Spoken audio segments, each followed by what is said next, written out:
and welcome to another episode of Kill James Bond. I am November Kelly, and I am joined, as always, by my friend and co-host, Devon. All right, sunshine, how you doing? And I'm not joined, as always, by my friend and co-host, Abigail Thorne. She is busy working. She's busy in her day job, which is going to be... You'll know about it when you're allowed to know about it. Mm-hmm.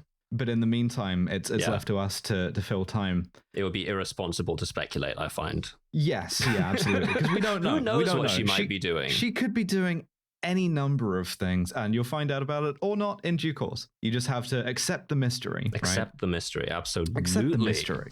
But so I thought, well, essentially what happened is I realized that I had an opinion last held by like a Met Police detective in 1975, which is... There's too much car shit around here. Yeah. Give me some honest blagging. Give me some like a good, honest, like lunch pail bank robbery. And with that in mind, we've strayed from the path. I'm ready to admit it. I testify that I've been inadequate for the moment. Okay. We haven't talked about a heist in weeks, months, some could say. The transporter, he wasn't heisting shit. Didn't heist anything. No. And so I thought about this for a moment, and I realized that I had seen, I don't remember why, a real 6 out of 10 movie, a film that I like to call The Bank Job, which stars Jason Statham. Perfect. 2008 as well. Spot on. We're letting him do it. Low budget British thriller. Like this is ideal. Budget of 20 million. Let's be fair to him. Okay, fine. Well, let's say mid-budget. Yes, a reasonably okay, based as far as I can tell on a true-ish story. Much of what follows is true. Quite a lot of what follows is basically kind of like accurate-ish. An alarming amount of what follows is true. Frankly, some of the weirdest stuff that we're going to talk about that follows is true. This is a movie that gives me the unique experience of going, not sure about that. And then I look it up and no, that like, happens. Oh, okay. That's historical, yeah. Completely, yeah. We will get into this. But Britain in the 70s was a politically odd place and time. Yes, it was. And we're going to try and reckon with that through the medium of a Jason Statham movie. Absolutely. So we begin with the cheapest credits in the world, some real Windows Movie Maker shit, and some tits. And quite a lot of tits, actually, because we start like underwater in the Caribbean where people are swimming.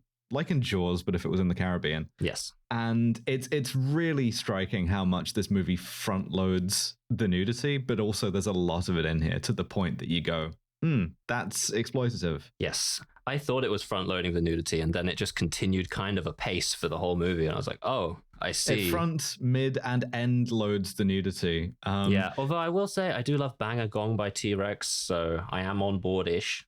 It's a good movie. It's kind of ripping the like montage bits from Layer Cake, which is a better movie and one we will do in the course of time. Yes.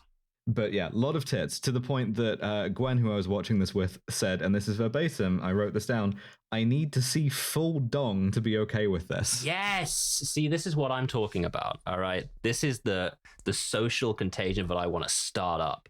We need dong in movies.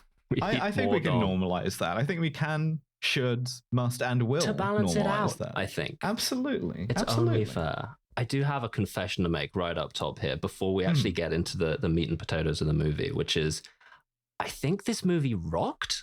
I think I had a really good time with this movie. Yeah, they cooked here. I had a problem as well, which is very similar, which is that you can kind of gauge how much I'm into a movie. There's a kind of a curve to it, right? Because if it's really bad, I'm taking a lot of notes. Yes. If it's really good, I'm taking a lot of notes. Like Andrei Rublev, I had like 20 pages of notes. I wrote a whole fucking essay about it. But if it's just like good, if I'm just having a good time, but not much more than that, there's like a half-hour gap in my notes where I was just engaged. I was like, this demands no greater thought from me, and I'm locked in. Yes, you know? That is also a second nested problem that I have as well going into today. But I'm pretty sure that we can put it together with the help of the Wikipedia page.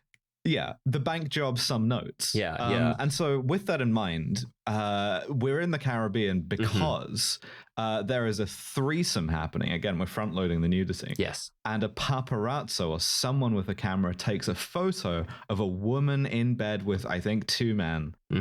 And we don't know what's going to come of that, only that there is this photo now. Yeah, just that it's there right away. Then we smash back to London, and it's 1971, and Jason Statham has sideburns, and I'm hooting. So everyone's just about finishing up dinner.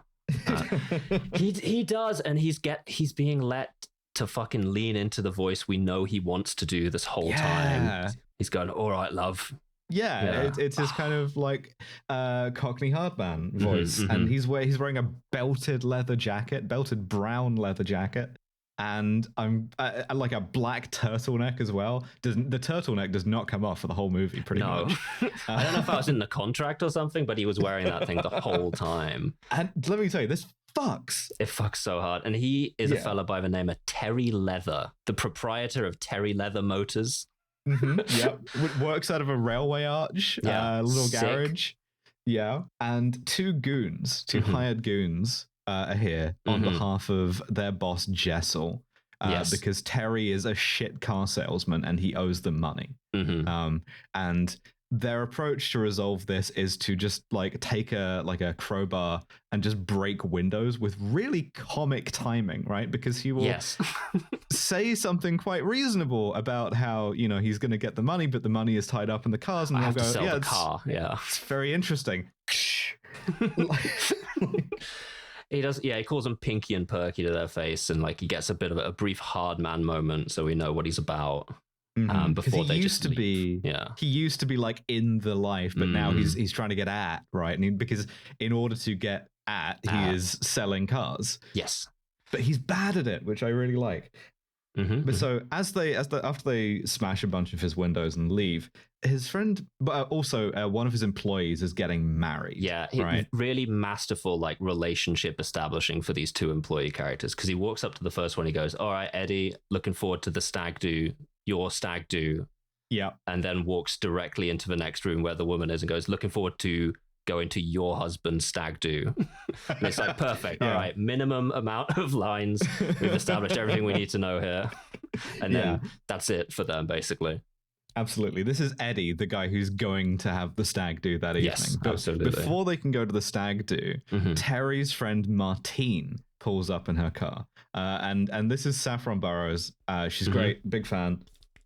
Yeah, and she's like, "I have got a job for you, or I want to see you about something before the stag do, right? Like, come and see me because I've got a proposition for you that might get you out of the shit that you're in with all of the smashed windows and the debt to the mob boss, etc., etc. I've got a call to adventure for you, if you're interested." Of course, back in the day, because it was 70s, the call to adventure came on like a rotary phone. It was like really inconvenient. That's correct. Look, it was an improvement over the telegram to adventure, because that just took forever. Now we have to explain some of the context here, because we get another little montage, and much of what follows is true. Yes. So that photo is of Princess Margaret. And they don't name her for a while. When they do, I'm actually shocked, because, you know, like, we're very deferential to the royal family in this country, and you're not really supposed to know that Princess Margaret spent most of her life with a succession of men hanging out of her back doors. Like, it's not like the done thing to acknowledge that. However, this movie actually does. Yes, for the benefit of the American listener, Princess Margaret is Queen Elizabeth's younger sister. Yes. So this is serious high up in the monarchy shit. I think it's so funny that the royal family for a while was like the one sister who can lock in, the one sister who likes horses, and the one sister who fucks outrageously. It would have been a great sitcom. Like, I would have paid a lot of money to be a fly on the wall there. The Crown, not funny enough. Should have been way more. No, bits. Absolutely. That's true. But so that photo is in the possession of a guy named Michael X, by analogy with Malcolm X, as in black revolutionary, black nationalist, like reclaiming your surname because your original, like your kind of like given name at birth is associated with slavery, right? Yeah, absolutely.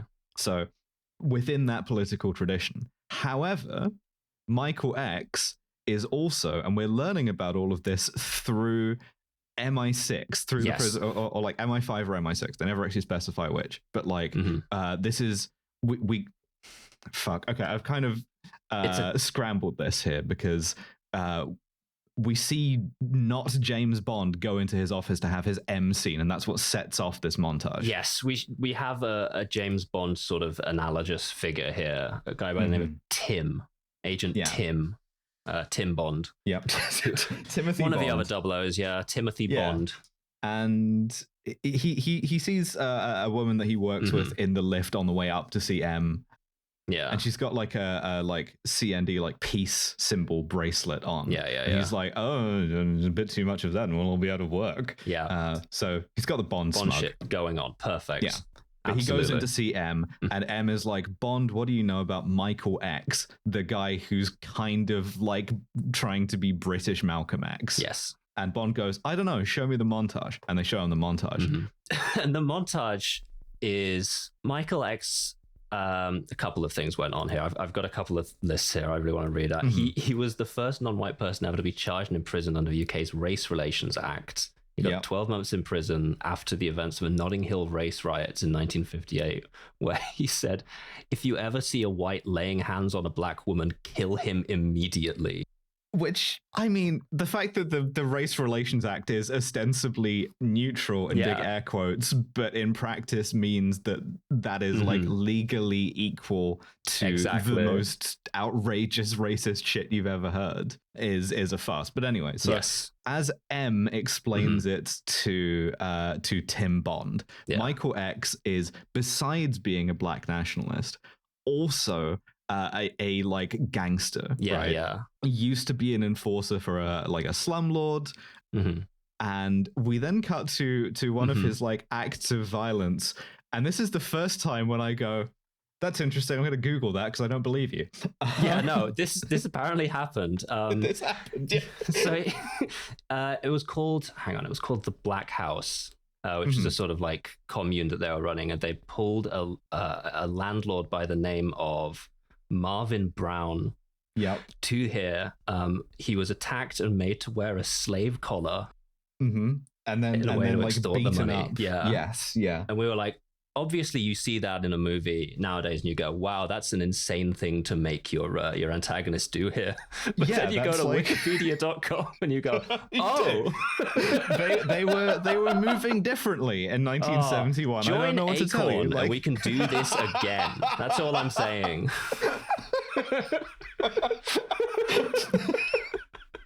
I don't know if you can be doing I don't know if you're allowed to. Well, he wasn't, the thing, because he got charged for this. Yeah, he got charged for this.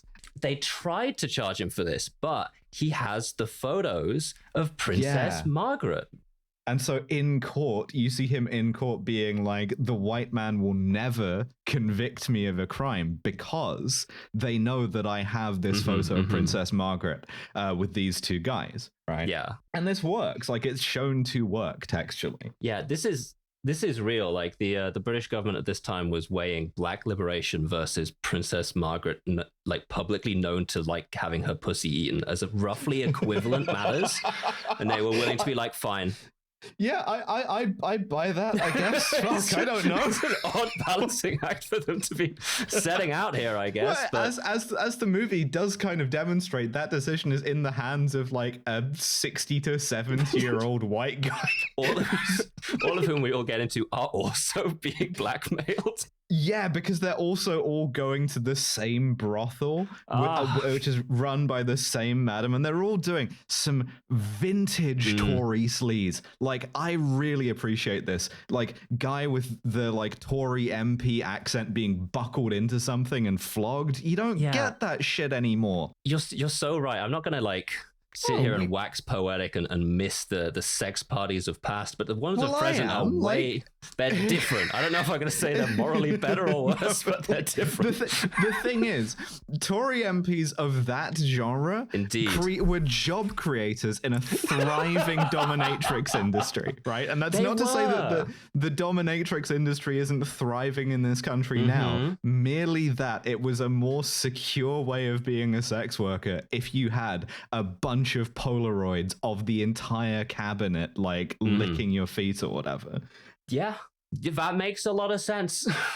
And now everybody's on fucking apps or whatever, and it's not like it's not the same. It's not. You got to do something about the Tory loneliness epidemic. Like if a bunch of them are getting catfished on Grindr or whatever, then that should tell you something, right? Like we've lost the role that sex work as a profession used to have in the political life of this country, you know?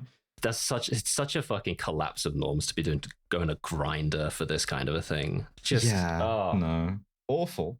Terrible scenes. Also, we don't even see full dom in this. We don't. It's tits out the wazoo every single scene in the background set dressing, but no dick. Shirtless at most. Most. Come on, man. Unacceptable. But anyway, they're going, basically M is going, we would love to get those fucking photos soonish, basically, is the plot here. Yeah, and specifically, we know where they are.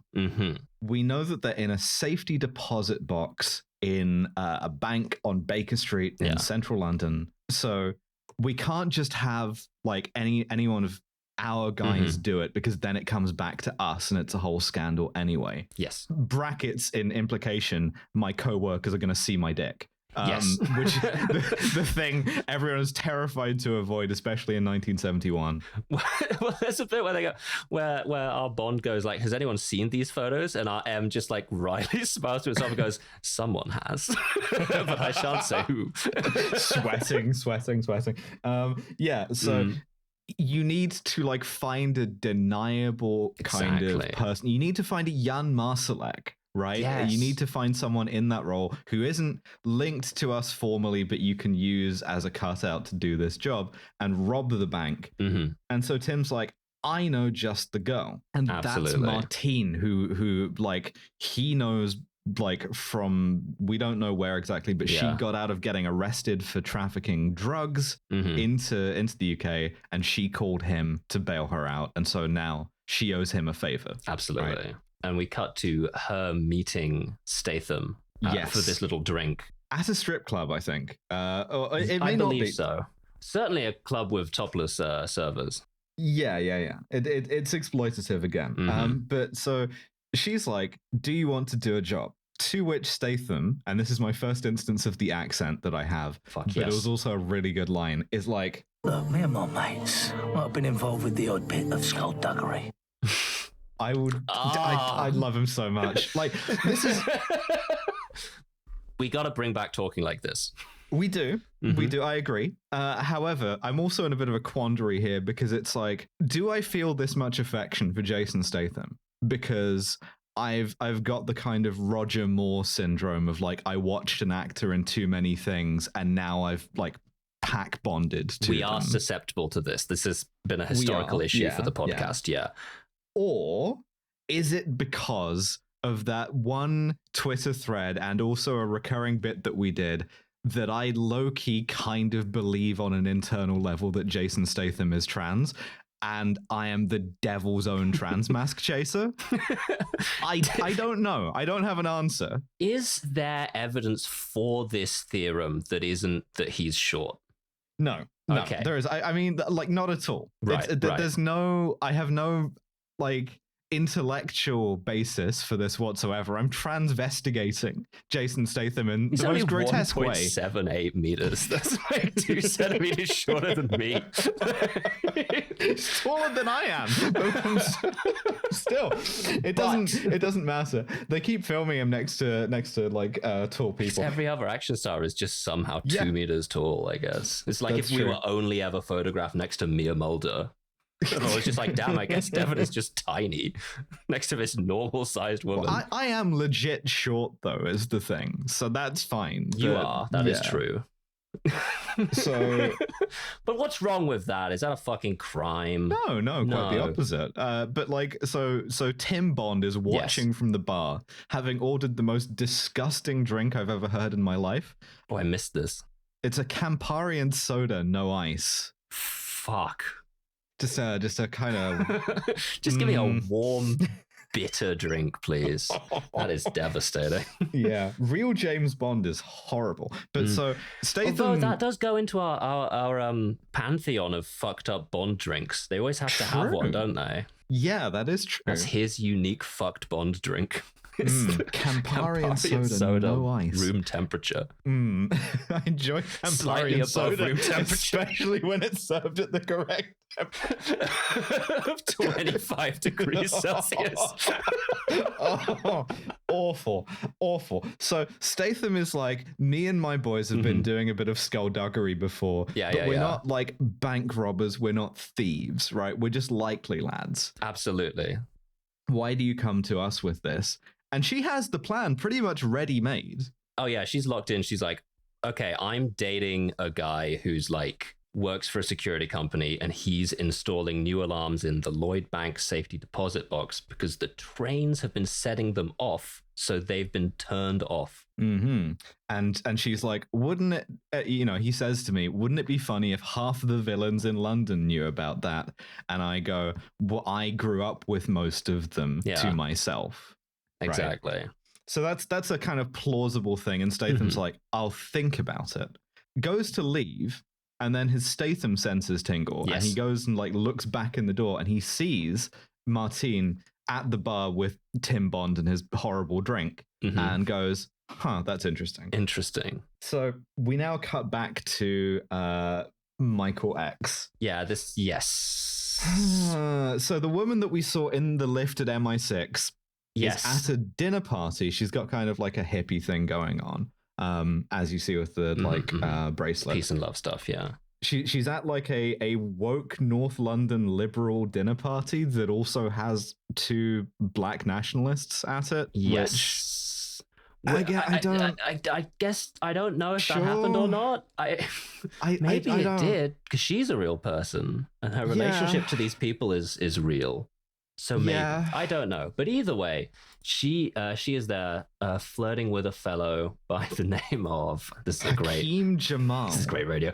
By the name of Hakeem, who has written a book about the black experience and things like this. Yes, in the US specifically, and she is down bad for Hakeem. Yes, right. And what the movie does not do is thread that needle, because the way it's filmed, it really looks as if he sort of like uses an inherent sexuality to like dick hypnotize her. Yes, which he can't do. It's not communicated clearly that she's the one like chasing him in this instance, which we know to be the case. But yeah, no, it really comes across badly. The depiction is not good.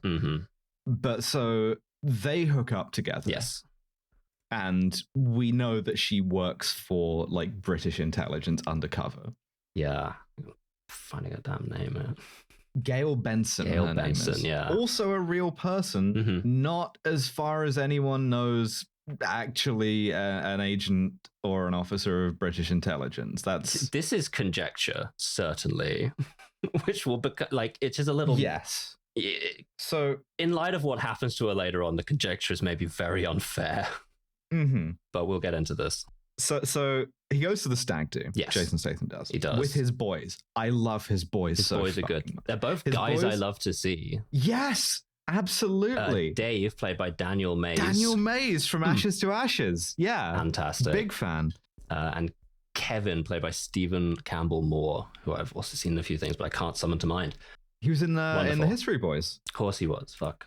He was in... oh yeah, no, okay, I've seen it a few. Sorry, carry on. So they're at this other strip club with more tits. One of the extras who's like celebrating is pouring his drink over the stripper, and I'm like, don't do that. And so Statham then pitches the job to his boys of like, well, what if we like knocked over a bank? And they go, but we're not bank robbers. Yeah, we stick to skullduggery only. Yeah, we're the skullduggery only gang. Yeah. And he hits them with one of the most baffling pairs of sentences I've heard out of Jason Statham's mouth. Let's go. Do you know how old Mozart was when he composed his first minuet? No. Five, a fucking minuet. It's a fucking minuet. Mozart composed this fucking minuet 5 years old. In a cave with a box of scraps. Box of fucking scrap. What I need, I'm this realizing now. This is not a convincing argument to me. Urgently, more urgently than I've ever needed anything in my life, is a remake of Amadeus with Jason Statham as Salieri. Absolutely, yeah. We can make this fucking happen. Minuet shits all over mine. So he counsels them on the virtue of ambition, right? Through the allegory of Mozart. And it's weird as well, because he's like, I'm fucked up. I'm a piece of shit, right? I'm the age that Jason Statham is in this movie, and I haven't accomplished. Man, I'm bald at like 20. Yeah. Like, I haven't accomplished what I want to accomplish. I haven't written shit in the way of minuets, and by minuets I mean robberies. Yeah, except crime. Except crime. So help me out with this. Yeah, and they go, all right, basically. Yeah.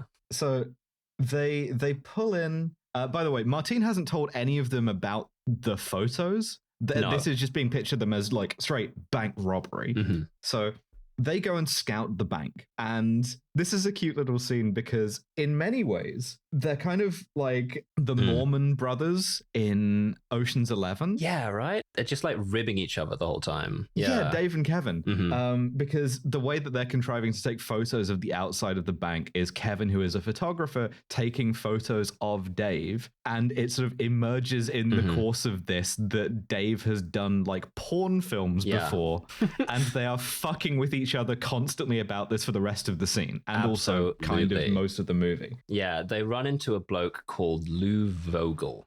David Suchet. Fantastic in this movie.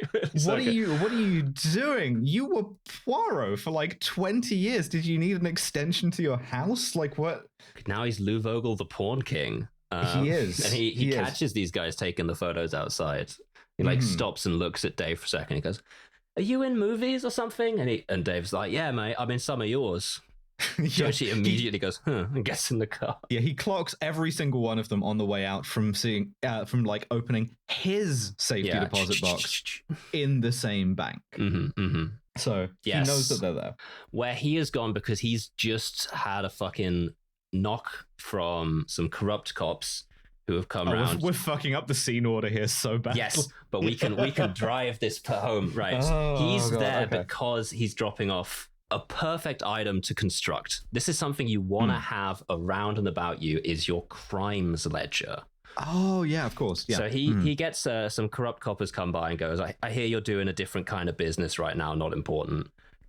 Give us a different kind of money because your like take has gone up. So he gives them a little bit of money, and then as they leave, he writes down who they were and how much money he gave them in a little notebook. This is great. This is definitely insurance, and the corrupt police officers will be fine with you doing this. Great fucking idea, dude. The reason why this happens and why I fucked up the order here is that the stag do is at one of his clubs. Yeah. Specifically, it's a Danish themed strip club, which strip clubs were so popular you could just get like really like niche with the Danish, just eating like an open-faced rye bread sandwich off a stripper. Like I don't understand it's the season's first herring. Cool.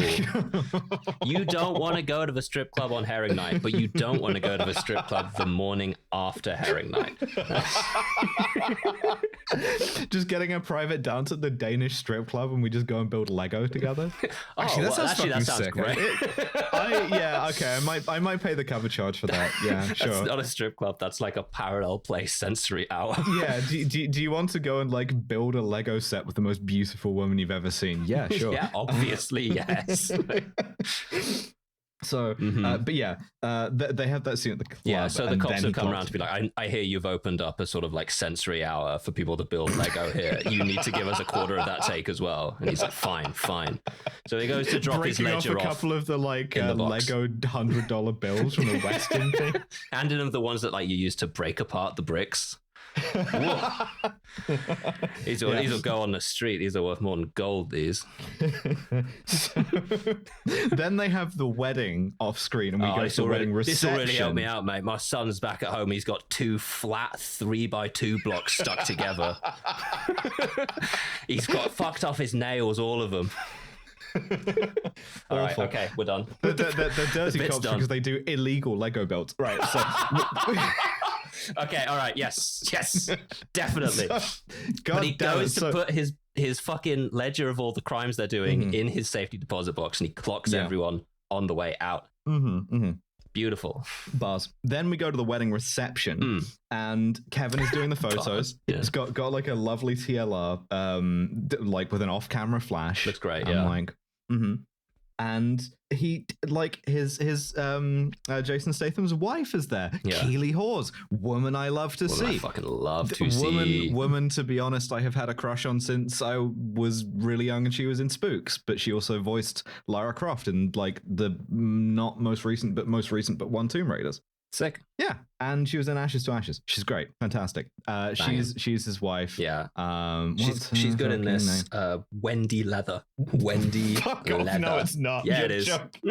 I forgot that his surname is a transmissible thing. Yeah. It is in marriages typically. You can't be named that. You can't be named Wendy Leather. Wendy Leather, and you aren't a sex worker. You're just a normal broad. Sick. Like, just being a housewife called like Lux Interior. Do you remember that tweet I did about like me being unable to work for MI6 because I would always choose a code name I thought was too sexy? Samantha Black, absolutely. Yeah. Lucy Vesper, some shit like that. Like Wendy Leather is maybe a bit too weird for that, but it's definitely close to the joke, right? But they're in love, and he's a family man. He's got 2 beautiful daughters. He's like dancing with his like daughter, and it's like, I can only love this guy so much. You know, like this is really sweet. And while him and his wife are looking at each other, it's a wedding. So like the music that's playing is like, we're in love and we're a family, and family is so important. And just say like, I get 100%. I know writers that use subtext, and they're all cowards. By the way, when we go in the vault for the safety deposit thing, I do want to note that the safety deposit guy looks like Mr. Incredible's boss. Oh, I wrote he looks like Rory Stewart myself, but he fucking doesn't, or he does. He looks exactly not like, happy, fuck. Bob. So they get the gang together. And they get the gang together pretty briskly, right? Because there's only 2 more members of the gang. Yes. There's Bambus, whose deal is that he's like Cypriot. He's Greek Cypriot. Yes. Like Chev Chelios, weirdly. And is the guy who knows how to operate all of the like machinery, the power tools and stuff. And then there's Guy, the Major. Hell yeah. Who is my favorite guy because he's stealing valor, right? He's a con artist who like pretends to have been a military officer with very like aristocratic bearing. Yeah, really good. They need him to pretend to be the proprietor of a like clothes shop that's 2 doors down from the bank. Yeah, there's a real London moment here because it's like the clothes shop, Le Sac or whatever, it's like bags, is like 2 doors down. The next one down, the one in between, is a chicken inn. It's a chicken inn. God. Jesus Christ. Like modernity sneaking in here. Yeah. I'm almost glad in some ways that this movie is like a kind of real 6, 7 out of 10 experience because like I don't think the rest of the world needs to know about British off-brand chicken shops. Like I don't need anyone in like real movies to know what a Morley's is, you know? I disagree fundamentally, but I get it. This is because I first encountered these as a young adult when I moved to London. So I imagine growing up in and around London, you're more sick of them. But I was like, holy shit, I can get a fucking chicken burger on the way home from the school I work at. Sick. I'm like alternately like sick of them and protective of them. That's completely it's like, reasonable, yeah. It's for the same reason you can't ever have them in Bond, right? Like Bond can't ever be in Alaska fried chicken at 3 a.m. like it's not like a part of Britain that I... Hang on, shit, what's the Bond voice?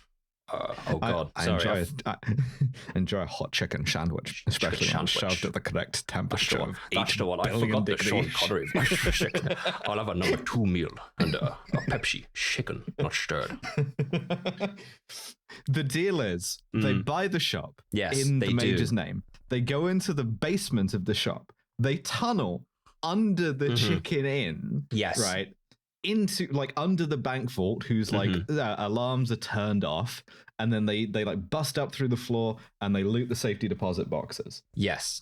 You dig a tunnel from my basement to vault, right? Smart. Perfect plan. Yeah. To be fair, like chronologically, and by the time they explain this, they haven't recruited Bambus yet. And so I have 2 sequential notes. One is, you just use your ancestral British like tunnel digging knowledge that you got from the Great Escape.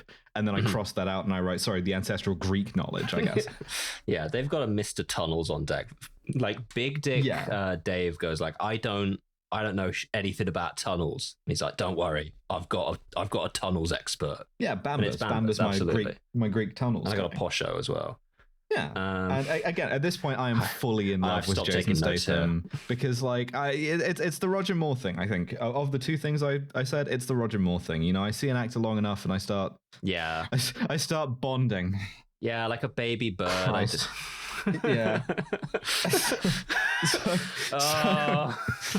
We're James bonding. All right. Before they start, Terry Leather goes to see Wendy Leather, his wife. Yeah. And he's like, you should probably take the kids, go and stay at your aunt's and get out of town. And the reason why is just in case. In case things turn to custard.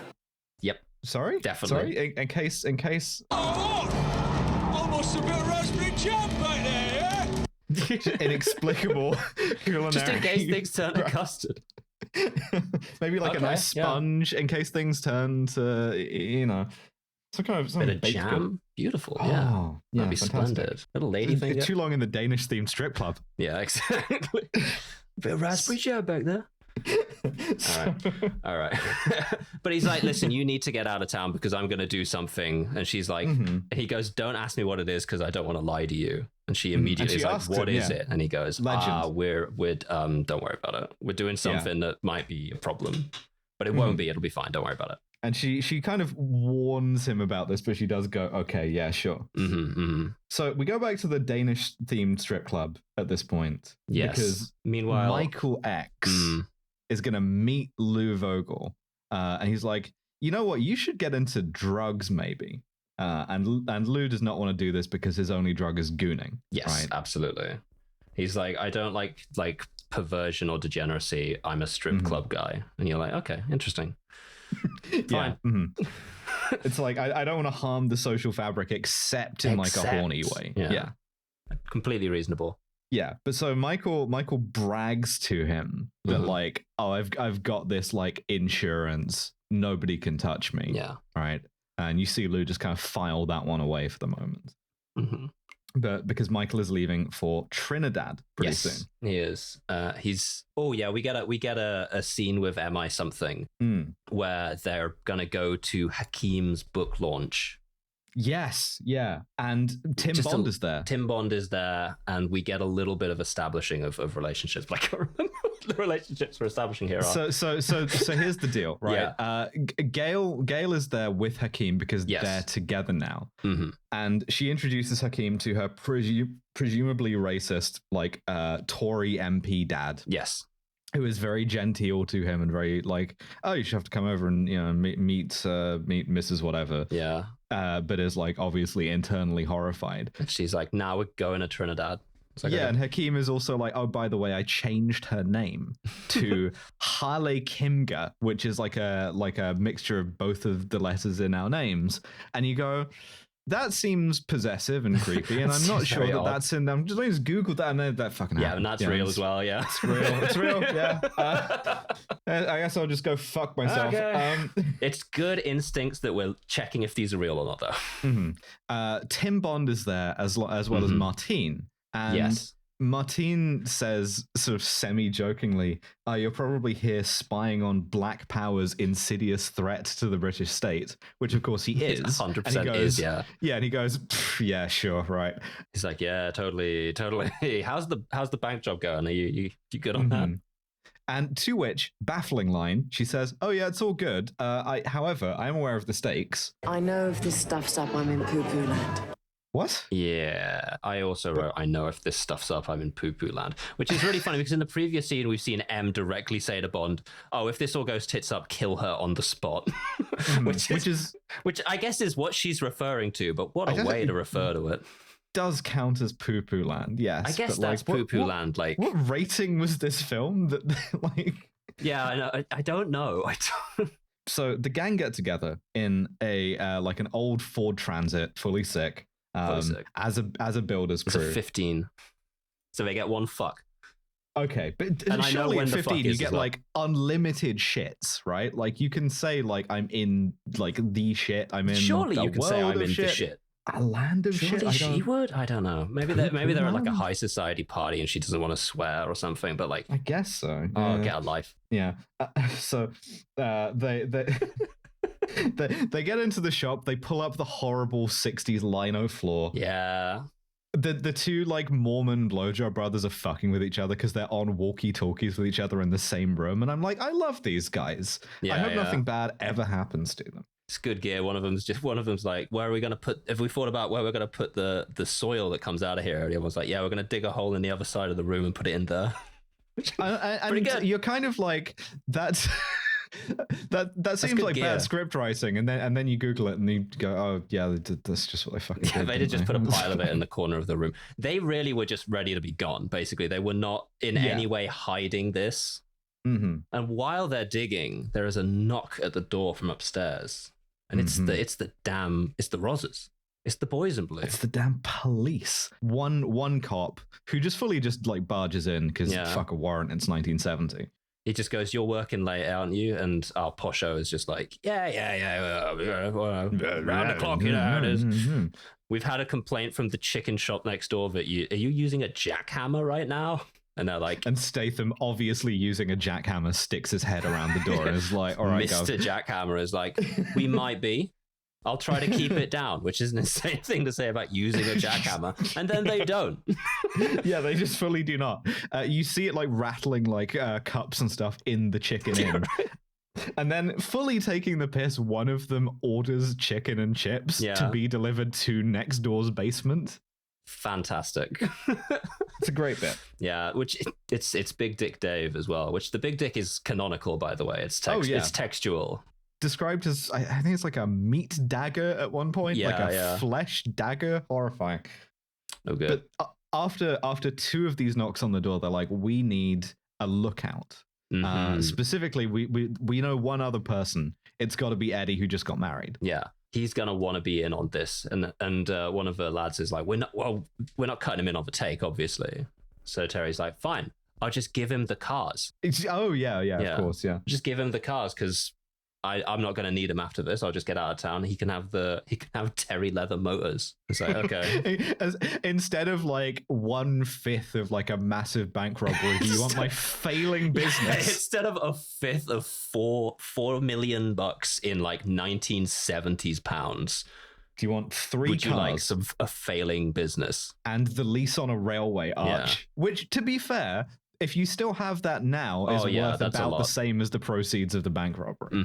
Like, you just got to hold on to that shit. But so they get him in, they put him on the roof of a building across the street with a walkie-talkie. And immediately they're fucking up in terms of radio procedure. He's got no discipline at all, yeah. No. He's like, no names, Eddie. Oh, sorry, Dave. It's all shit like that. He immediately gets on the radio and is just like, I'm going to read all the signs in the parking lot now. Everyone's just like, message discipline, brother, message. And he does not stick to it.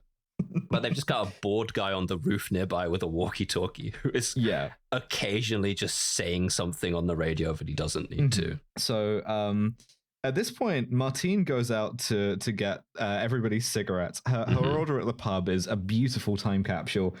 2 packets of Rothmans, 2 of senior service, and 8 packets of crisps. God, yes. Take me back. But really, this is a pretext to meet with Tim Bond, who is there in the pub. 125-degree Campari and soda, please. Oh. And he's there, and they have a very brief touch base before Jason Statham walks in. The Statham sensors, again. They're tingling. Catches the 2 of them together. You can always walk off a bank job to go and get a pint. That's Absolutely. always allowed. And so he doesn't like say anything. He catches them together kind of after the fact, but he knows that something is up. Yeah, he's seen them together twice, but they only know that he's seen them together once. So they're not that suspicious, but he is quite at this point. And she goes, you following me, which is an extreme tell. And he's like, no, I'm just here to get a pint. Should I be? So there's also 2 MI5 guys watching the chicken shop from a car. One of them has like a very thick Welsh accent. Will not come up until later. Pretty good. So Tim Bond then goes to see Gail to touch base with her because he's running 2 things at once, I guess. And he's like, how's it going with Hakeem Jamal? And I kind of like this bit, right? Because she does do a kind of bit of like woman moment. Don't get emotionally involved. What am I like? Yeah. But she does call him on being a hypocrite about this in a kind of way that indicts the whole of Bond, where it's like, oh, okay, so when I, a like female agent of the British government, want to like sort of de facto sexually assault someone. I want to do spy cops shit. Yeah, when a woman does it, that's like bad, right? And it's like I think it's bad for someone of any gender to do spy cop shit, but you make a good point. Yeah. It is misogynistic and it is a double standard. It really does show off the way that the Bond series like treats this as sort of like conquest. It's hard. It doesn't even like think of it as female empowerment anyway. But so yeah, and then she's like, I hate his like ideology as well. She does just quickly rattle that off as well, which again, I don't know how kind that is to put in the mouth of her. No, given the historical person, and we'll talk about why that's weird. Yeah, but she's like, I'm gonna go to Trinidad with Hakeem and Michael. Meanwhile, the boys are digging. Yes, and we get an actual jump scare in the crime movie, which. You don't get enough of. They fall through, like Statham falls through the floor of the tunnel into a plague pit. Yeah, full of skeletons. Yeah, they're like looking around. He refers to them as skinheads as well, which is like no, mate. I don't know. That's bone, I reckon. Really, really funny to sort of like die of plague and then like 400 years later get called a skinhead. Yeah. You know? Your lingering spirit's just like, what? Guys from the 1640s, no idea what the fuck he's talking about. So if you just clear these useless plague skeletons out of the way, you can get straight onto the bank. Easy. Perfect. And you get a bit where they actually do dig up stupid. Yeah, straight up. They're using a thermal lance, which... Oh, this is cool. Sick, yeah. That's why Bombus is there. He's like the specialist for it. Yeah, they're on the radio like, how's the bank robbery going? Over. The bank robbery is going great. Over. Yeah. And they run into one of the great features of British life. I love this. The humble nerd.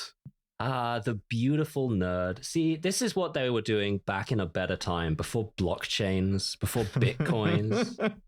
You can still do this. Ham radio operators. There still are, and this episode is a salute to every ham radio operator in our listener base. Yeah, because there is a guy in a bedsit with a big radio who is just like fucking around, trying to listen out for different things, and they just have walkie-talkies, which are just on like an open band, and he's just like, why are there a bunch of guys talking about blagging and thermic lances and bank robberies?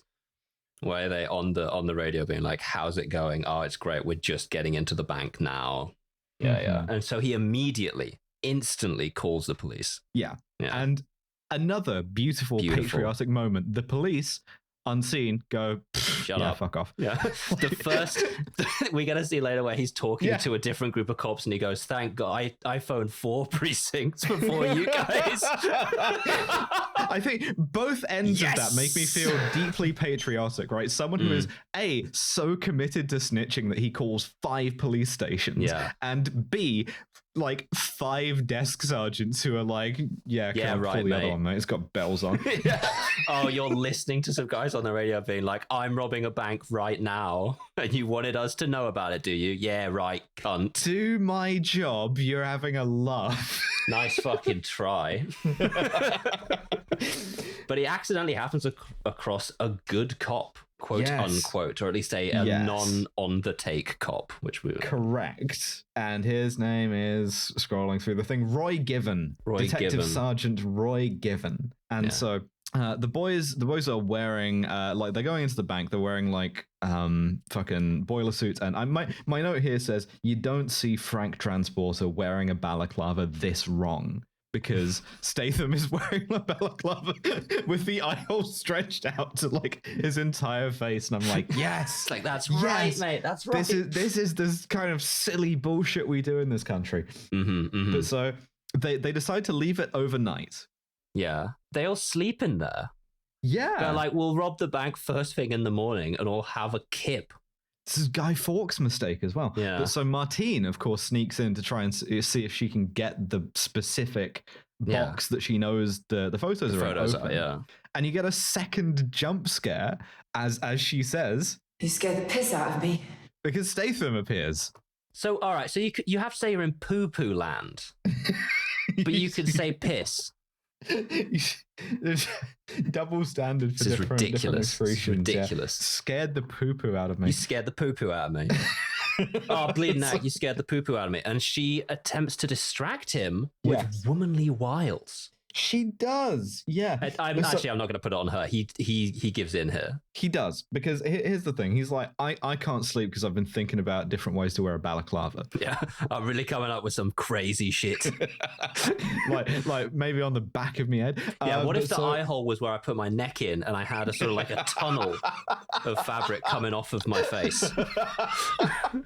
It's like Jason Statham in the bank job, tech wear, wearing a balaclava the wrongest way you possibly can. like the late pictures on, like, if you buy a snood and it says you can wear this in so many ways, and it's like clearly just being like making some shit up by the last couple. Yeah. No one's ever fucking worn a balaclava like this, mate. So she relies on nostalgia because he's suspicious, and he asks, like, why did you give us this job instead of real robbers? And she goes, old time's sake. Yeah. We get some lore here, which is that her old time's sake is not with Terry, it's with Kevin, the photographs guy. Except she says, no, that's not what happened, right? That what happened is, I had with Kevin was phrases. Here we go. In her phrasing, 4 Chinese meals and a roll in the hay. Now, first of all, why is that in Baldur's Gate narrator voice?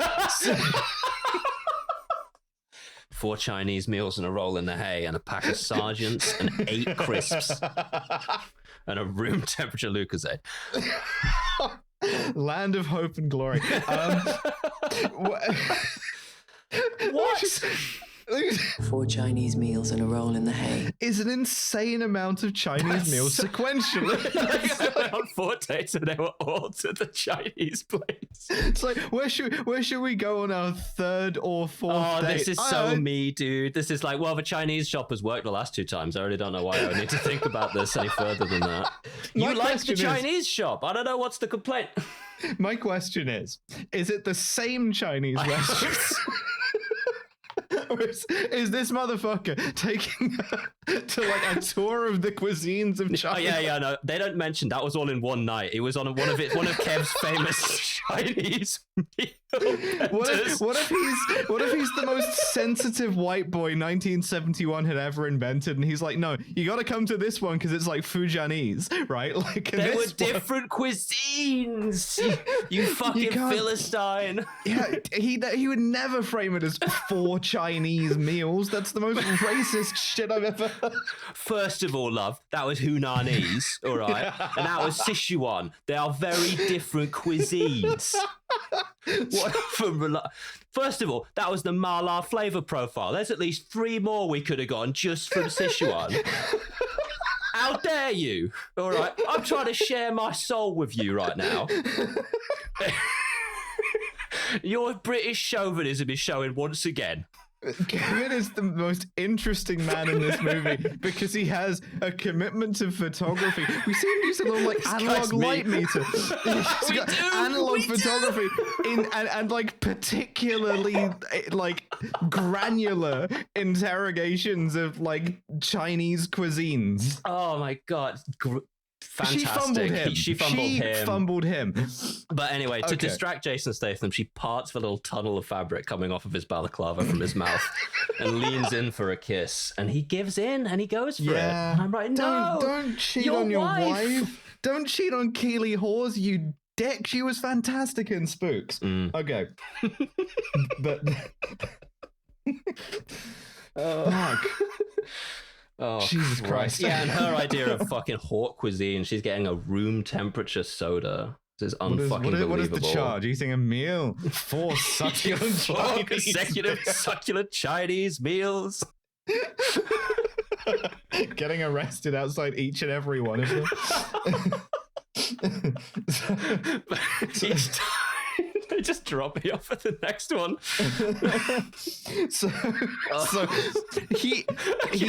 Sorry, I'm so sorry. Getting picked up outside of a Chinese restaurant and like brought into the back of a Met van and just being like tumbling out of the back of it as it goes past a second Chinese restaurant with an "I've met the Met" sticker on me. Just immediately going into there. I've been like, fine, all right, well at the very least I'm gonna make the best out of a bad situation. I've been meaning to see what Heian cuisine is like, you know, like let's see what this is.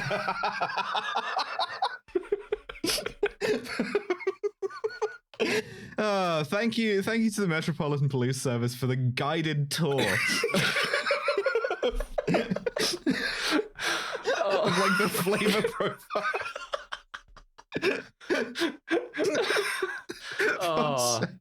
So they I assume fuck in the vault, but we don't know. Yeah, probably. Right. Meanwhile, the next morning, Roy Given is like with this ham radio guy, and he's like, right, here's what we do. We do a genuinely kind of clever This gambit. is so smart, yeah. This is genius. We don't know what bank they're in. They haven't said anything like geographically identifying on the radio. So what we do is we get an ambulance to drive up to each bank in like the whatever radius the signal's in, and then we wait to see which one it's outside when the guy goes, hey, there's an ambulance just pulled up outside. Genuinely some smart police work here. Now, however, fortunately Eddie is just like 3 minutes more away from just reading out like the signs that he can see, so it's not too much of a problem. It's kind of tense, really. Yeah, genuinely. Like it's going around the banks. But so also a bunch of cops pull up, and there's a shot of like a police Jaguar back when that used to be a thing. Yeah. Like heaving around a corner at like a 40-degree body roll to park on the pavement, and I'm like, take me back. There's like 4 different kinds of silly British police car parked outside this bank, and they're all different. The stupid cars in this movie are really good. We get some wonderful stupid little vans as well. Fantastic. But so they brought the bank Internet manager movie car database and just look up the bank job.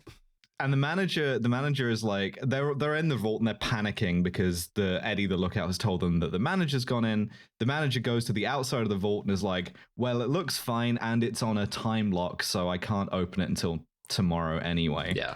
And all the cops go, yeah, fair right. enough.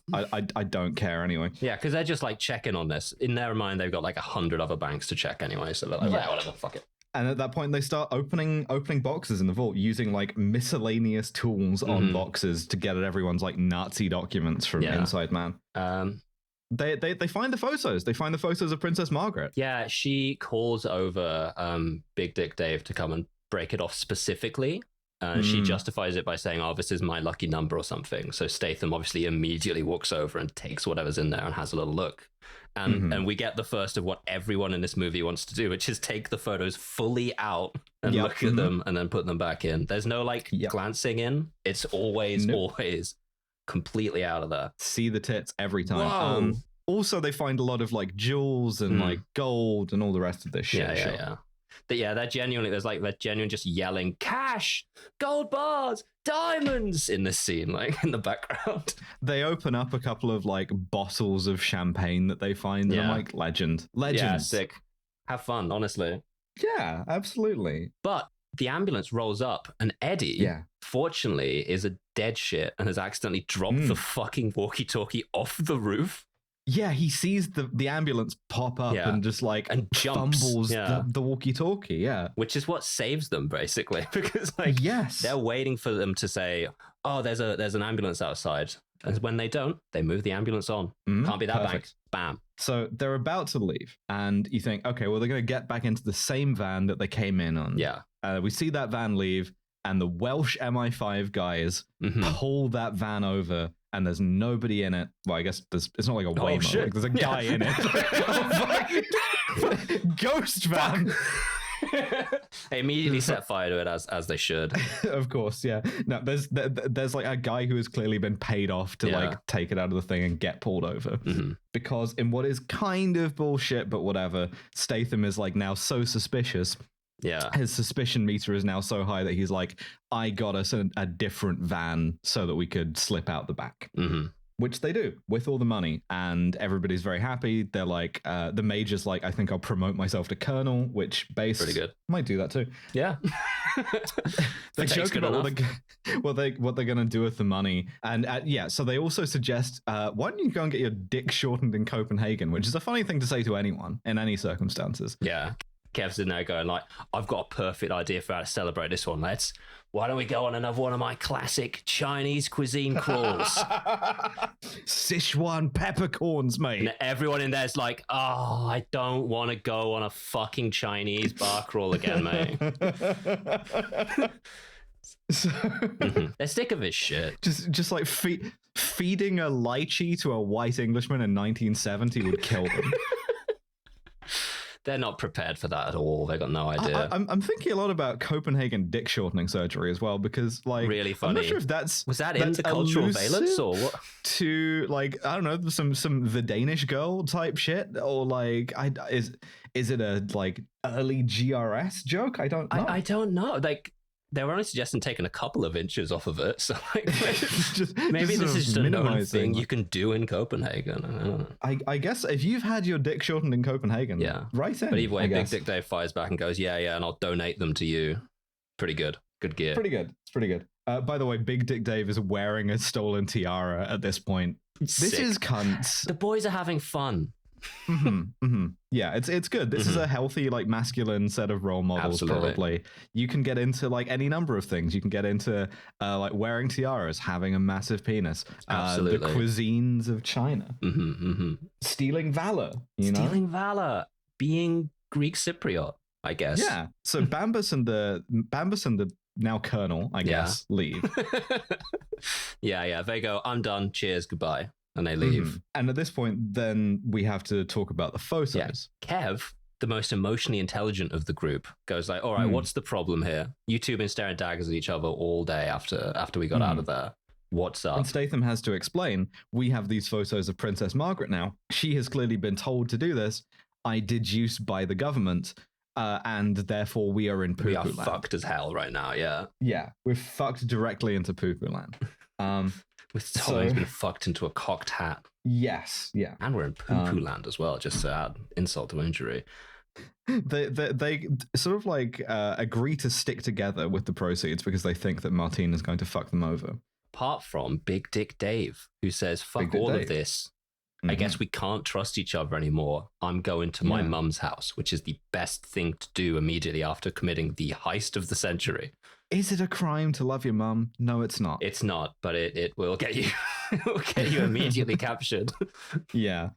So they discover the robbery, and we get some, not for the first time in the movie, some like police or like warrant card dick measuring. Because as well as Given, who is like working the robbery, the regional crime squad show up, and these are the cops that we've seen take the like corrupt proceeds of the Danish strip club. If the name the Regional Crime Squad is familiar to you, it's because it was one of the most corrupt organizations in British policing, and was the thing that was eventually kind of brought down by Operation Motorman, not this.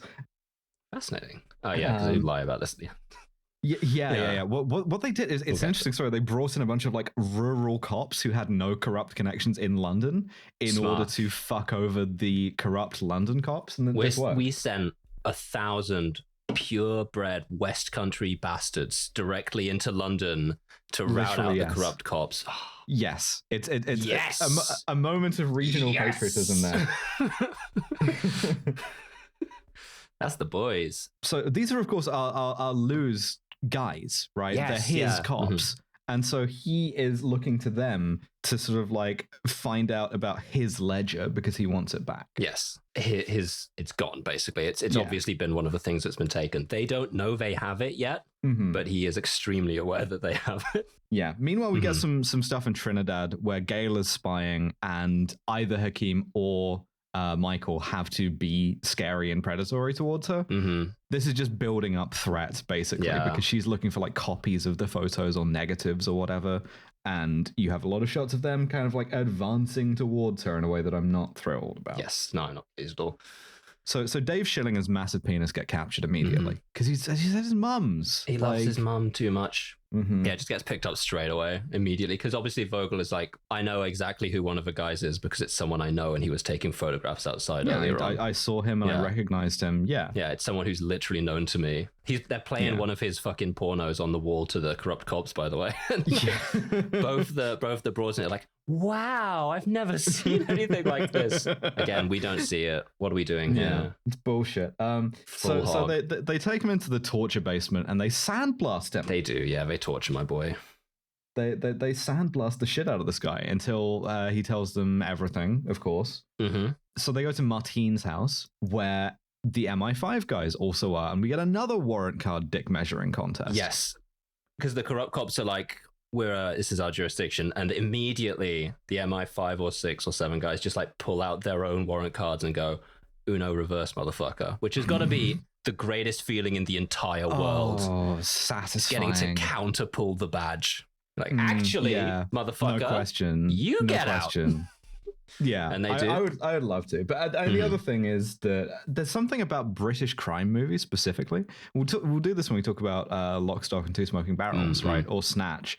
That they have to be kind of very multipolar, and I'm not sure why, but it's always like this one is different from a lot of the Guy Ritchie stuff in that it happens in the right order chronologically, and the robbery happens first, and then the kind of fucked like plot between 5 different factions happens. Yeah. But for some reason, it's always like that. But so the Bambus gets killed. He gets fucking plastic bagged. The major gets stabbed. The colonel, sorry. Damn. I can only hope that his like stolen valor holds up to like being buried with military honors. I believe so. I think he got the Purple Heart afterwards.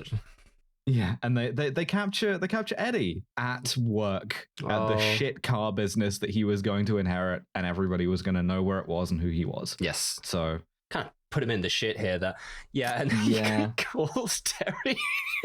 he's in the torture chair, having seen what has been done to Big Dick Dave, who's had his Copenhagen penis reduction surgery done on the cheap.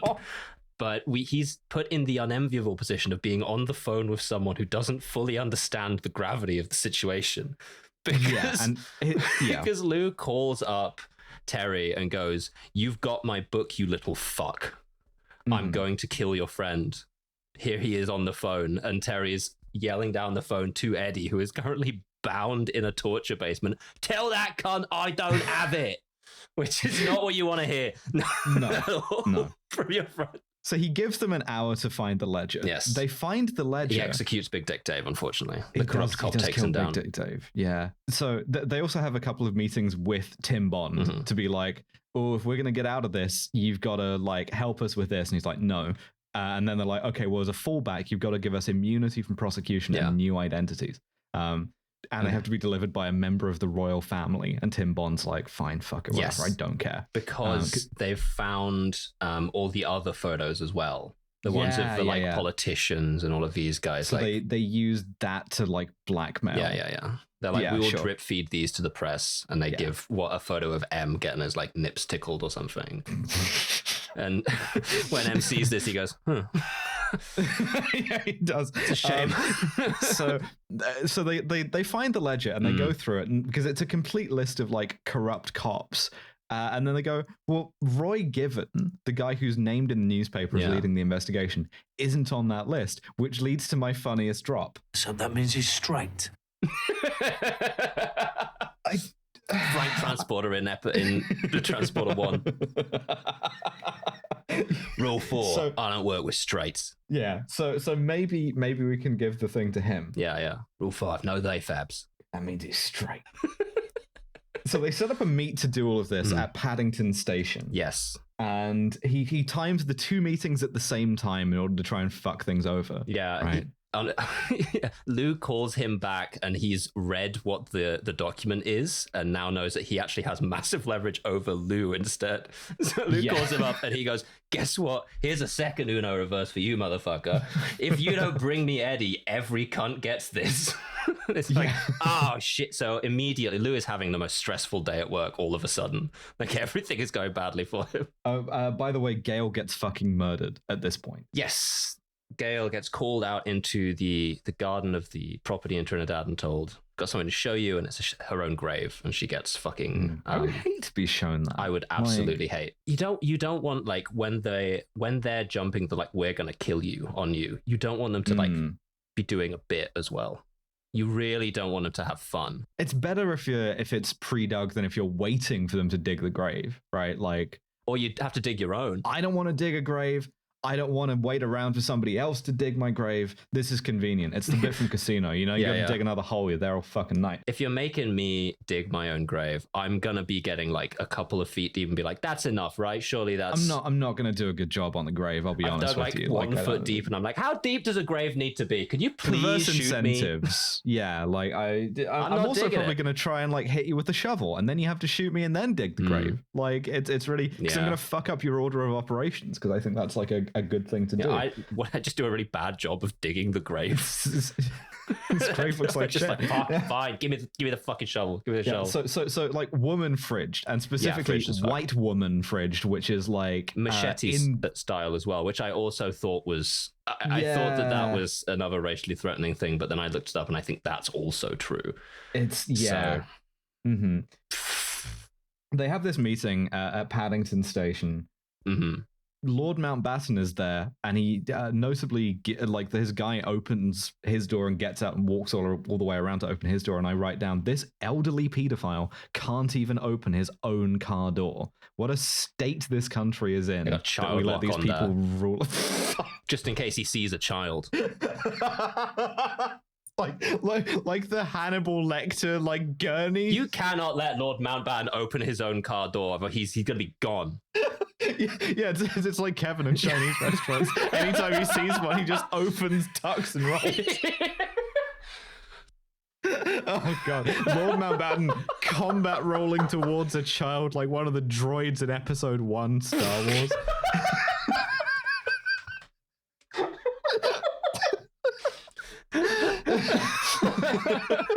This is what he was doing when the IRA clapped him. Yeah, honestly. Fair enough, I guess. Like, I would still want to stop that too. Yeah.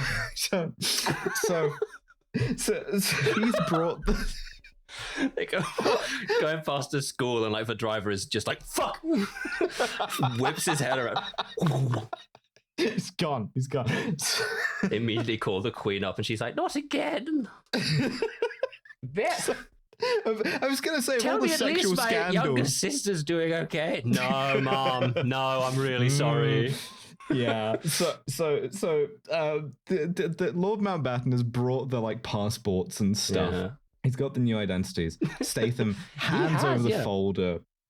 Which the lesson of this is like the British deep state like keeps its promises and you can trust them. Yeah, right. Because the whole time, Martine's like, "Oh, you're gonna fucking have us killed after this," and they just don't. They just don't. Lord Mountbatten shows up, hands him it, and they basically go, "All right, yeah, cheers," and then they just leave again, like straight away. My favorite hobby is leaving loose ends. Yeah. It's like a flying visit from Mountbatten. He just walked. He's barely. Yeah, I think he had one of those in Ireland as well. Mm-hmm. So at this point, he may have Lou arrived shows by up boat, with but he left by airplane. the first British astronaut. So technically First holds that ever honor Spanish alongside an alarmingly young boy. So Eddie, Lou, and the corrupt cop show up. Yes. And Statham chases after them, and we get his one fight scene. He gets to have a fight scene, yeah. Yeah. He throws a brick at a guy like Hitman Agent 47, which I appreciate. He does drop the big portfolio full of like passports and stuff in the course of doing this, but he beats everybody up. He beats everyone up, yeah. To be fair, Kevin Suchet, old man, like... Yeah, it's just sort of, he just beats up this old man, but like good. Whatever. David Suchet, whose character has a kidney stone at this point. And I'm like, which they've reminded us of as well. Like he mentions that in the car just to sort of like put it back in our heads before. Like one way of breaking up a kidney stone is to like just get in there and like pulverize it. So like I guess he's doing him a favor, but like. Yeah. Oh, by the way, healthy. In Trinidad, Tim Bond catches up with Michael X and has him arrested by the Trinidadians so that it feels less racist, but it doesn't feel less racist. Finds the like shallow grave at the back of the house with the peace symbol, which is the most faux profound bullshit crazy, thing. Yeah. It's like, oh, James Bond motivated by like, you know, the love and spite for this fallen world. It's like, yeah, by the way, burn the house down. Yeah. I don't like this at all. Honestly offensive. Also, like, I have ADHD too, but like forgetting to fill in my murder grave, I feel like that would be like task one for me. Yeah, like, right? It's like just there's a bit of dirt on there. Yeah. So the honest cops roll up back in London and arrest all of the like Jason Statham, Eddie, the gang, Kevin as well, and MI6, they keep their promises. They're like, well, hold on a second. I think actually you should let these guys go because we did pinky swear. Yeah. One of them is the cop who's straight. Yeah. The straight cop comes over and goes, I don't see any robbers in here. To sort of. Yeah, the corrupt cops get arrested.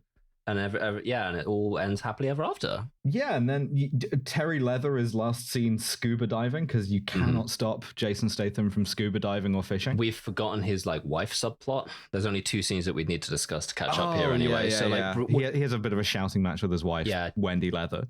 At a sort of like low point in the heist, he nips by his wife to visit her in the safe location, thereby making the location unsafe. True. And goes, all right, so this has gone a bit more wrong than I thought it was going to, because they're playing the recording of him on the radio. So like, I forgot about this. So the kids hear it and go, Mummy, Dad's on the radio. And it's him going like, I love robbing banks. Is the bank robbed yet? Without Abby's influence, we lose 1,000,000,000% of the plot because she takes comprehensive notes, but it also doesn't stop us from it. Like we do not move on from the Fujianese cuisine tour bit. Yeah, what we gain in really letting us marinate in the Fujianese cuisine, quite like I would say Fujianese cuisine, which absolutely beautiful, Shandong, wonderful. So she has a good shout at him, but they make it up. Yeah, she goes, "Did you cheat on me with the broad?" I noticed that they said there was one woman. Is that the woman that you obviously cheated on me with? And he goes, "Yeah, I did do that. Yeah." Which, to be fair, I do like that he doesn't say no, I guess. Yeah, absolutely. Then he there's a later scene after the heist is all done and sorted when they're like getting everyone's having a like happy ending all the hobbits back in the Shire type fucking scene. Yeah. All the hobbits back in Ents, and she's like, goodbye forever. Goodbye forever. It was always you. Yeah.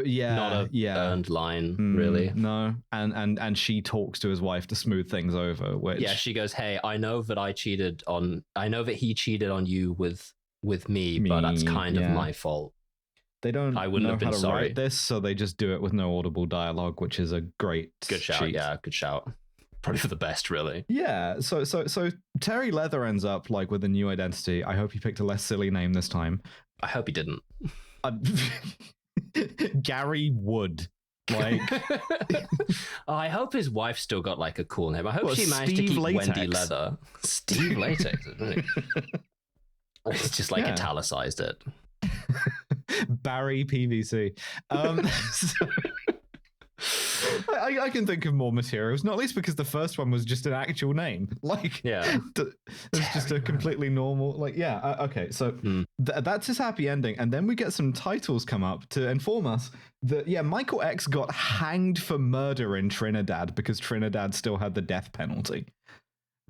What? So that's not a feel good. No, that's. Like, okay, maybe he was a gangster, but like, what? Hanged? Huh? That's not good. Like, in 75? I'm starting to think that maybe like Martine had a point about the subversive like a Black Power thing, you know? Maybe? Think so. I think maybe so. Fucking hell. Also, they note that his file is classified in the National Archives until 2054, so I guess we'll do a no notes episode then. I guess when that drops, we'll see what that reveals. Specifically, like hanged for murdering Gail Benson, who, as far as we know, was not a spy. But we know that she for sure was the daughter of a Conservative MP who was murdered and buried in Trinidad and Tobago by reportedly on the orders of Michael X. But that, I mean, again, that can't be proven because you killed the guy instead of getting evidence. So yeah, I don't know, pretty bad. Pretty bad. Pretty bad. Well, one thing I do want to note as a historical thing, that I didn't find any like really incriminating historical details out of this, but I did find one funny one. One of the real robbers was named Mickey Gervais. That's good. Wow. Mickey Gervais. Like Irish like Ricky Gervais. That's crazy. And what would that sound like? Hard to say. Impossible to do, I think. I think so. I think maybe you can do an impression at home or like on the bus or wherever you're listening to this. Pause the podcast and just workshop that out loud. Don't give anyone around you any context. Just do Irish Ricky Gervais, you know? Like that's, I thought my dumps were off limits. But we don't have to just speculate about Are you offended? No. We don't have to speculate about what an Irish Ricky Gervais would sound like because we can determine that using a science-based system. It's called the SCUM system. Yes. Stands for SMARM, cultural insensitivity, unprovoked violence, and misogyny. How smarmy is The Bank Job? It is entirely. It's another one of those movies that is the writing is all phrases. It's all lines and it's all phrases. And I don't know enough Cockney rhyming slang to know if any of them are real or not. I don't know if things turn to custard. I don't know about these kind of things. I've never had something turn to custard in my life. Despite my best efforts to make custard. Yeah, I had nothing that I wasn't trying to turn into custard. It's a hard thing to do by accident, I find. A lot of whisking. So, yeah, I don't know. It's like anti-Bond SMARM. It does identify James Bond as kind of a piece of shit. Yeah. But who ultimately will come good. It really positions itself as like... do you remember that one like old liberal poster that's like the two classes are like a bicycle with two wheels, right? And so society, it's like the one big wheel of the working class and one small wheel of the ruling class is ridiculous, doesn't work. Likewise the other way around. And so the good liberal solution is everybody chips in and we have two wheels of equal size and everybody does their bit. Well, this is kind of like, well, James Bond might be a cunt, but like the working class also have to contribute and things will kind of turn out in the end because you can trust the government. Yes. Even when they're going to murder a guy. Yeah, but like you can trust the government is crazy. It is. Especially when they've crazy. like we've seen the M character be like, you can just go ahead and kill people if like they're getting in the way here. Yeah. I don't know. But for Smarm, I don't know. For Smarm, oh Christ. What does that mean? 3? I could hear 3. Yeah, it's a kind of orthogonal kind of Smarm to what we're used to. I always say orthogonal in one of these, and I'm not even sure if I'm using it correctly. Doesn't matter. Yeah, I use it to mean perpendicular quite a lot, I find. Which I know isn't what it means. So let's say 3. Yeah. Cultural insensitivity, Jesus Christ. All the stuff I was going to mark it up for happened. Like, yeah. Impossible to say, I think. I don't like the portrayal. I think that even if some of these things are true facts, the way that they are filmed and shown is racist. Yes, you don't. Yeah, it is done in a way that kind of de facto discredits any kind of like black liberation movement, particularly in Britain, by being like, oh, these guys are, by the way, criminals. And in particular, the like way it treats black men as a kind of predatory like agent of violence against white women specifically. Even as you say, like filming a like historic instance of that is still like that's a choice, right? Definitely. And it's a choice that's kind of politically gross. So other than that, I don't know. I mean, fucking. It just I don't know.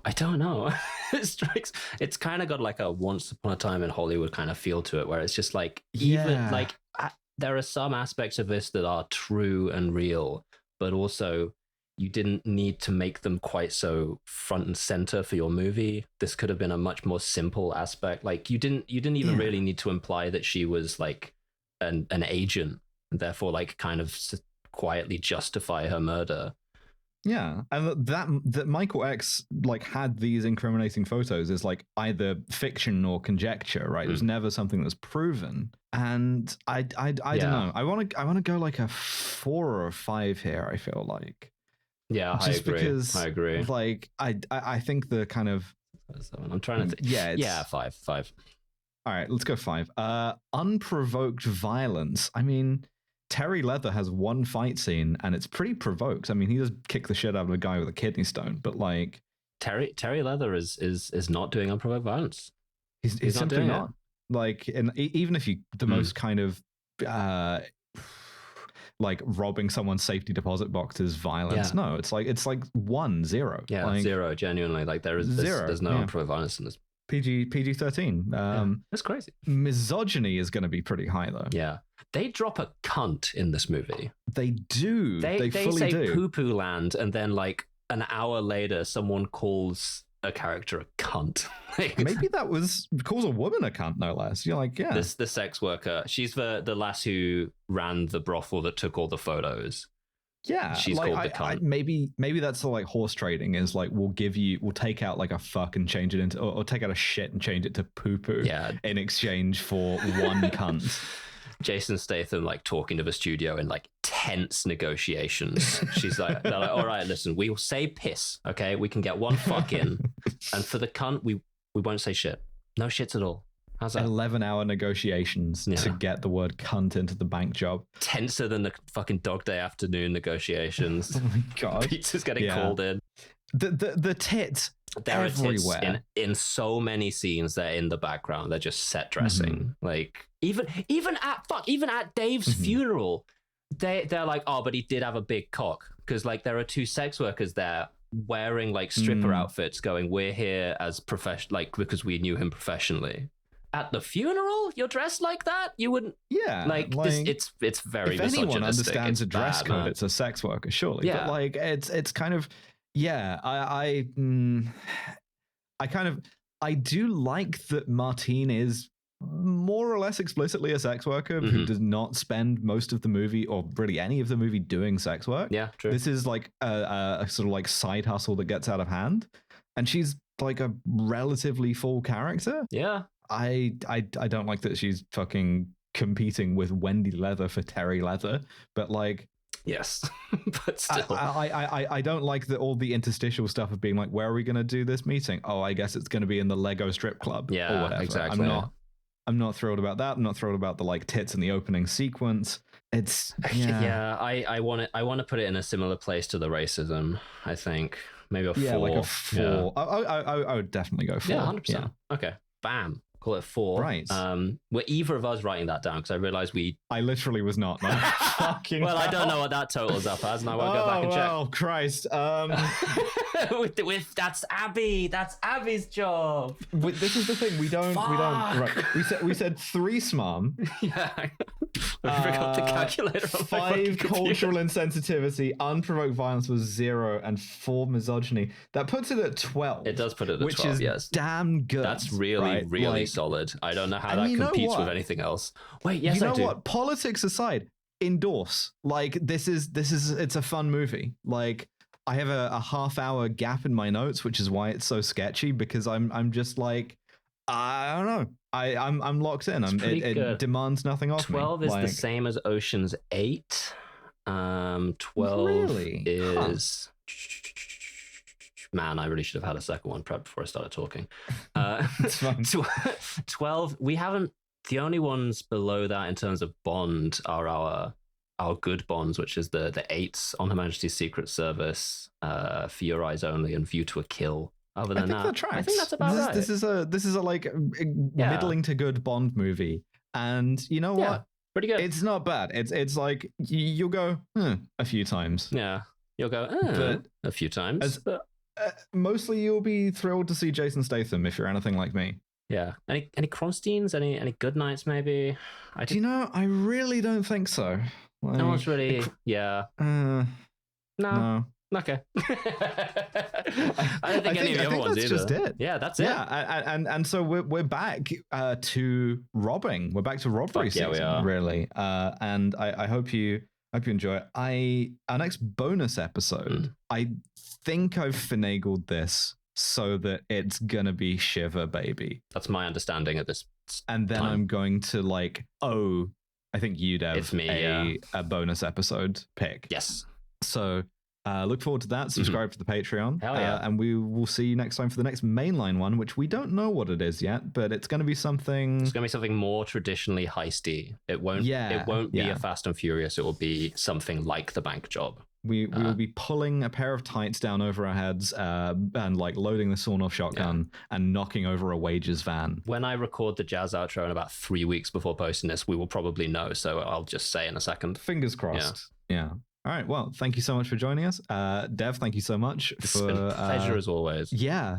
For recording as always. Yeah. And we will see you next time. Bye, everyone. Toodaloo.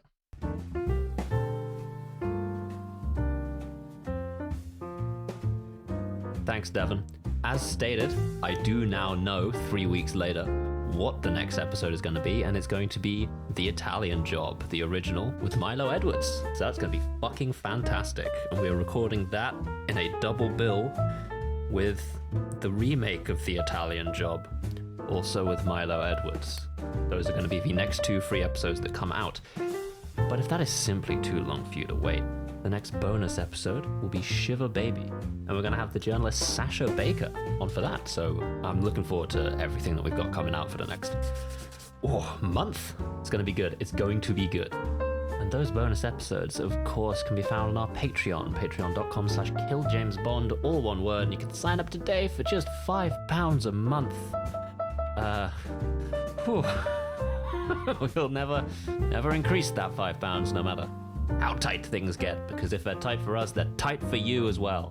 So £5. Check out our collections for a route into our massive backlog, and special thanks, as always, to our £15 and above patrons, and those are Lo Bjornsdotter, Candy Fox, Freya, Aloysius, Gustavo, Lyra, Elspeth Hunt, Jordan Gammy, Nick Boris, Mike Berg, Hannah Oberhardt.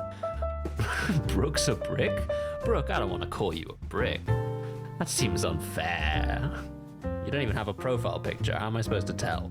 Devon's Advocate and Satan's Secretary, George Rohack, Canada Will Remember Devon's Promise, Drone Lover, Yarrick, Melody Morrow Gonzalez, Live Free or Cry, Labor Delenda Est, Schnappy Snip Snoopy Snop, Trip, Library Hitman Top Ohm, Max Gemain Hart, Jack Drummond, Tracheotomy Junkie, Athena V, Elite Erin, Molly Powerslide, Ashley, K Maybe Okay, Arizona Frog Strangler, Staz, Chris Roth, Science Daddy, Vita Brather, Anne Hedonia, Maeve Victoria Roth, Keikoden, Imagine Sisyphus Pogging, Claire, Tim Welsh, Liz Rossi, Forrest L. Novell, Lady Houndstooth, Anya Top.